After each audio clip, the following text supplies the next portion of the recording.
is your favorite, this one's kind of random, who is your favorite artist at the moment? What type of music do you listen to? Okay, during the season, I always listen to a lot of Eminem and NF.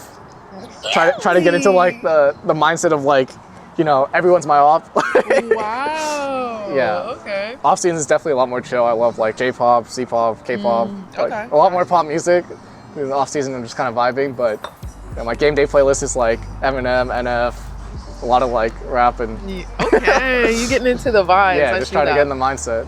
So, what is your like pre-LCS game ritual? Just like listening to music, or? Honestly, that's something I've kind of still been working on. One big thing that I added this split that I really enjoyed was in the morning I would go on a walk before we come to LCS. I think that really gave me time to think about the day and like clear my mind and just get some fresh air. It honestly all started with an interview Insanity did with Digon, where he was like, yeah, like just sunbathe for an hour. I got the power of the sun. I was like, that's my boy. I gotta try that too. So like, yeah, I tried it and it was nice. Yeah. Good. Do you make sure you eat before every LCS game? We have a chef who like brings us food, and then I try to eat, but usually on game days, like it's hard to eat before, it's hard to eat after. Like you don't really have much of an appetite. So like the nerves or whatever.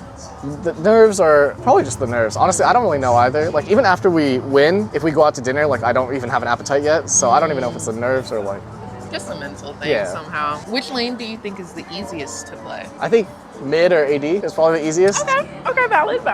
Yeah, I think mid has a lot of like champs that are kind of just push and you just match push and you chill, and then AD is just click and you don't have to use your brain at all. You just kind of click and people tell you what to do. So which lane do you think has the worst players? Oh, support. It's not even close. Honestly, I love Isles. He's like a great teammate, and he's actually really good. Like he's the first. Honestly, I've had good experience with supports in competitive. I've had like JJ, I've had Breezy, I've had Diamond, all people I really enjoyed working with, and Isles is definitely one of my favorites, and he's really good. But oh my god, the solo queue supports are like horrendous, and it's like mind blowing to see their perception of the game. I'll just give this example. Like in C9 Amateur, I played with Tempos. Okay. And playing competitive with Tempos was an entirely like perspective warping experience.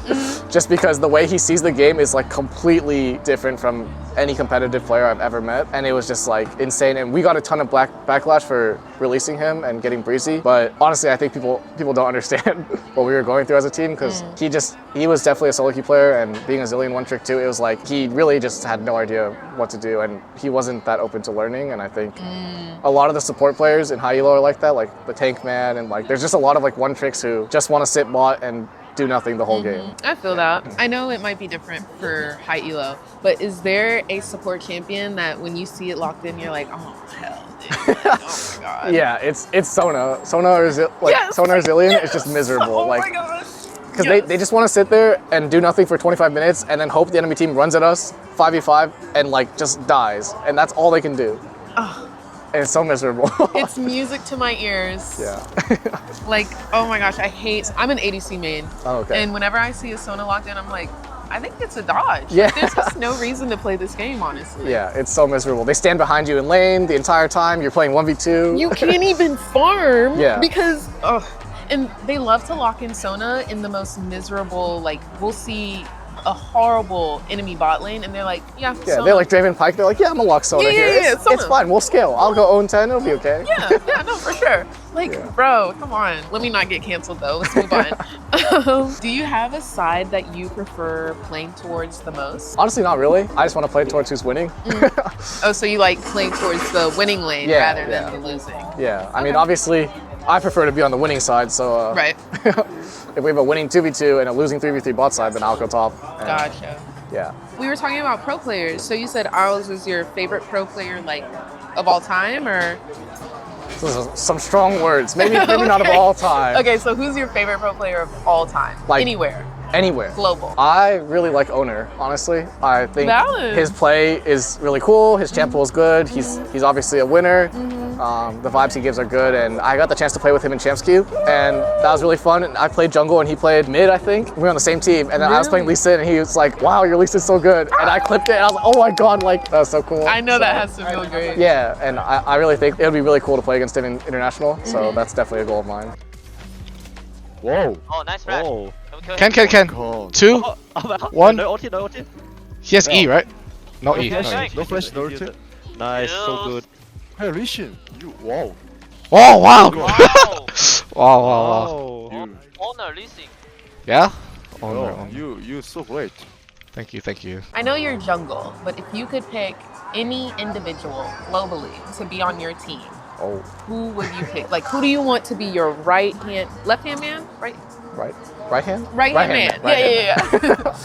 Who would you pick? Because you can't pick him because he's Yeah. I'd role swap for him, but you know, let me think. Honestly, I do think it would be really interesting to see what it's like to be on a team with Faker. Obviously, there's a language barrier, but it's just I really feel like he brings something to teams that is irreplaceable. Yeah. And I think to know what that is would be really cool, and just to be a part of that would be really interesting. Yeah, something about it. He has that championship mindset, you know? Yeah. I think that's something that I kind of lack. I think maybe I'm not as serious, maybe I'm not as like dedicated and hardworking as him, but he's just a machine, you know? And Yeah. I think having someone like that on your team must inspire confidence in your team. And Absolutely. It must be crazy. And having the veteran aspect of like he has so much knowledge to Yeah. give. He's been in the game. I think it was 11-year Yeah. anniversary recently. Something Like, crazy. I mean, yeah. he won Worlds 10 years ago so. Absolutely insanity from that man. Yeah. But he cute. We love him. What do you think was the biggest or hardest lesson that you yourself learned this split? I think I definitely learned that I need to be more assertive as a player, be more confident in what I believe is right, and just have a better game plan. I think definitely there were moments on stage where when I don't have a clear game plan, I kind of lose my mind and do some stupid shit. I think that'll come with experience. Obviously, hopefully. course. It's really important to be confident in yourself, especially for jungle where like you really have to dictate the early game and you don't really have that many people to rely on. I think it's important to have a lot of self-confidence and like be strong. Sure, absolutely. And yeah, I definitely do think that'll come with time. So don't beat yourself up too Yeah. much. But I'm glad that you've noticed that and you're making steps to, you know, be better. I don't think I ever really asked you how you got into League. So actually, I have an older brother who's 2.5 years older than me, but I actually grew up with a lot of his friends because they would come to the house a lot, and one of his friends really liked League and was trying to get him to play, and he was adamantly refusing. He ended up getting me to play instead. I was really reluctant at first too because I was like a shooter kid, you know, I played like Call of Duty, played Halo, those were the games I grew up on, Smash, so computer games weren't really my thing. Slowly we started playing, we would duo a lot back then, and then yeah, I just kind of fell in love with the game. I'm starting to notice a trend. Everybody has older brothers who gets them into League Yeah. somehow. Okay, I'm actually really confident that like there's an older brother buff or an older sibling buff in general. Because Yeah. like they kind of go through all the trials for you and they're there to take aggro from your parents. So like I really think it's way easier for younger siblings to kind of go pro or chase their dreams more. I'm like super grateful for my brother because I think he tanked a lot of the aggro for my parents. You know, like the first kid that comes, you always want them to be stable and like have like security. And the second kid is like, I already got one good one, so Yeah, like, yeah. this kid can do whatever you want. Right. So are you the youngest or do you have any other siblings? I'm the youngest. Okay. I just have a brother. Gotcha. So you and your brother are pretty close? Yeah, I'd say we're really close. I'm pretty sure I know the answer to this question, but do you have a favorite streamer that you like to watch? Favorite streamer? I mean, okay, I have a favorite streamer, obviously. Yeah. But the reality, obviously my favorite streamer is Caliente. She's like my girlfriend. We've been dating for 4 years. You know, Wow. it's been crazy and really awesome because we've been through like the whole experience together, like growing through academy, everything, and for her growing to become a big streamer, which was awesome. Honestly, I don't watch that much because a lot of the times I'm actually next to her. Gotcha. Okay. And so I could literally just hear her next to me. So yeah, I don't watch her that much. Honestly, my favorite streamer to watch would be either Soju or Kadril. Okay. I think they're just like cool personalities. Soju TFT. Yeah. Okay, I got yeah. you. Okay. I love his personality. He's the vibe. He's a fun time. He's Yeah. a fun time. Where can the LCS community find and support you? Like, do you have any socials that you want to shout out? Will you be streaming? Well, just my Twitter really. It's like lol_eXyu. I should get into streaming more. You should, Been very lazy especially if with you're it. doing this mid thing in the off season. Yeah, like yeah. that's free. It's Yeah. free, bro. I do need to get on that, honestly. It's just, I don't know. I kind of have mental block against streaming, I think. That's fair.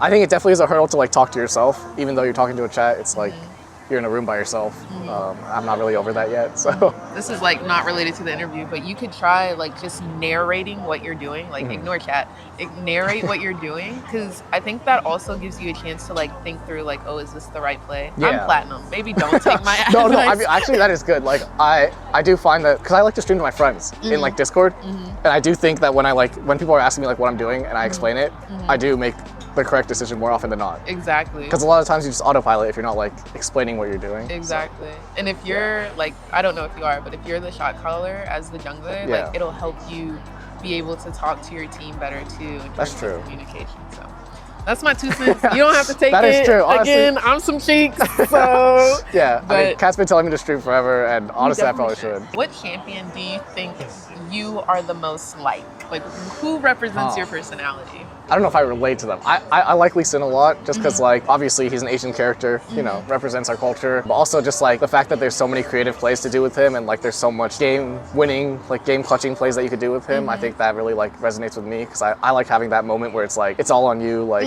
you know, I think that's why a big part of why I chose jungle in the first place is like so much of the game is on you and like you have smite at the end of the day, so like you can always clutch up on objectives, and I think so that's like a champ that I resonate with, I guess. And so would you say Lee Sin is your favorite champ in the game? Yeah, I think so. Okay, awesome. What do you think about his new skin where he's got the long locks? The dragon? Yeah. He's got a Wait, I long- like that one. It's yeah. so dope. Like they did such a good job with Yeah. that skin. Would you say jungle is the hardest role in the game? Yeah, for competitive for sure. I think if you ask any pro player about their reviews or like how much the jungle dictates the game, it really is like you go to review and like 80% of it is like, what is your jungler doing? Like, is he doing the right thing? And like, I think it's so important because at the end of the day, like laners are gonna make mistakes, kind of impossible to be perfect. So there's like always something that the jungler can do better because you can always capitalize on someone's mistakes or like look for opportunities. And I think for me, sometimes that's like really stressful, but I also really enjoy the having so much control over the game. Yeah. Kind of want to ask you a couple of private questions. Okay. When you're not playing League of Legends and like you're in off season now, what is your go-to stress reliever thing to do? Stress reliever, mostly just spend time with my girlfriend, spend time with my friends. I like to go home to my family a lot because I'm not too far away, so it's like a 1-hour flight. I just book a trip. For example, like next Wednesday I'm going back for a week just to chill, and you know, it's always nice to see my family, friends, the people from home. I'm still really close to them, and I kind of grew up in like a small town, so everyone's really close and everyone's still nearby, so it's always nice to go back. I think aside from that, I like collecting Pokemon cards, and I like playing TFT. Okay, Yeah. gotcha. So do you do like any of the Pokemon unboxing cards thing? Yeah, but not like, I don't film any of it, you know? Okay, Like it's kind of okay. like I'll do it with Kat, like we'll like open stuff together, or like I'll do it with my friends who are still into it. Yeah, it's just fun to do. Do you have any like favorite games you like to play besides TFT? I know you mentioned TFT, but like anything that you're like, oh yeah, today I'm sitting down and I'm grinding 5 hours of. It's TFT or League. Like I really do love League. One of the things I'm doing this off season is like I'm trying to hit Challenger on mid, just because like Ooh. I feel like it'll give me more perspective on the game, especially this last split where I had problems with my mid laner. Like we weren't really on the same page a lot of the times, and like I think part of that was communication, part of that was like a lack of understanding on both of our ends. And I think for me, it's important to do my best to fill that gap in knowledge. So I'm just gonna play mid and try to learn like what I want from the jungler, what pisses me off, what my jungler does, like stuff like Oh, that. that's really great. That's self-exploration, I guess. You're really putting your mind into the role of the mid laner. I really think so much of the love for the game is kind of dying because duo queue is gone. At least in high elo, I really feel like high elo players are so miserable right now because they have to queue up by themselves. It's like such an isolating experience. You wait in queue for like 15 minutes. If you get a bad game after those 15 minutes, like someone's like griefing your game, like you literally waste like half an hour to 45 minutes. And there's no value at all, and I think that makes people really, really frustrated, and it kind of snowballs into your next game, and then you become the problem. And I really think duo queue would fix that, because I think, at least for me, a big part of like playing solo queue is like, or playing League in general, is that I love playing with people. Right. Right? Like, I love the communication aspect. I love the fact that you can win together, and like you can work on things, you can come up with ideas together. And yeah, I think it would make solo queue so much more enjoyable for pros, and even just for high elo players in general. I think high elo streamers and stuff are miserable too. Like. They are. I feel like high elo itself is a miserable experience. It is. So you guys got to find something in there to make it enjoyable. And like having a friend or a partner there definitely would do that. Did you see a lot of like win trading or anything when there was duo queue in high elo? Or? It's the same amount now. I really don't think duo queue was the reason win trading was really prominent. Oh. Well, what I heard from Riot was that the complaint was that like duo queue was really unfair. And like, I don't know, I think I agree, it's unfair. I remember in season 9 you'd queue up and they have Sven Vulcan and I have like random bot lane and it's just unplayable. I agree. But I think that's like, I don't know, when I was playing I wasn't like, man, I hate this game, like how dare they duo. I was like, wow, these guys are good. Like it's just fun to play against them, you know? Like you get to test your abilities, and I think people should look at it that way. Do you think that League of Legends should add the voice comms? You know how people are. No, you don't think it's good? No, I don't know. Maybe I'm pessimistic about the League community. but I What really you're thinking is probably correct. I really don't think that these are the people who you want to hear their voices at all.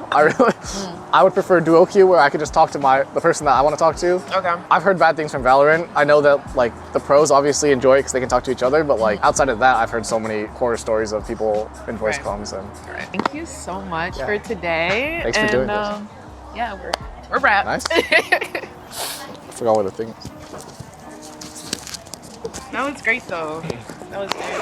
Yeah, that was super easy. Thanks for doing that. For sure. No, thank you for taking time out of your day